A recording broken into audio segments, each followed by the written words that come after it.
Military members revealed what actually lives up to the hype. Military members and veterans, what military-grade item is actually great instead of barely good enough to meet spec? The Gore-Tex rain gear we were issued in the Air Force was amazing. I don't need it much anymore, but I still have 2 to 3 sets floating around in storage somewhere. I stood in heavy, driving rain for over 30 minutes marshalling aircraft, and when I went inside, all my clothes underneath were still dry. Retains heat like crazy, too.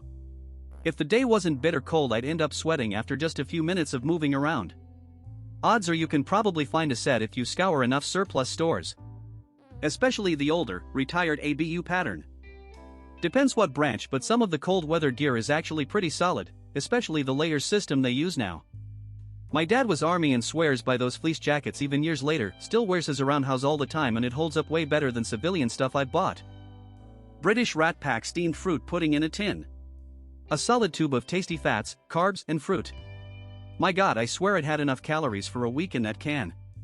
And it had enough starch to ramrod your colon clean in about 4 hours. A post-fruit pudding shit was a transcendental experience. I never found anything vaguely similar in a shop. Australian Army Cups Canteen Stainless, a kidney-shaped cup that fits on the bottom of the standard 1L water canteen. Couldn't tell you how many drinks and meals I had out of one of those in the 40 years since mine was issued. My father was RCMP in Canada. Did his training back in the 1960s. He managed to keep several of his heavy winter jackets after he retired. They are old, so the new gear doesn't resemble them at all. He gave me one for when I was working in northern Canada. It's over 50 years old and it easily beats anything else I've ever tried to beat the cold. What surprised you most? Drop a comment below.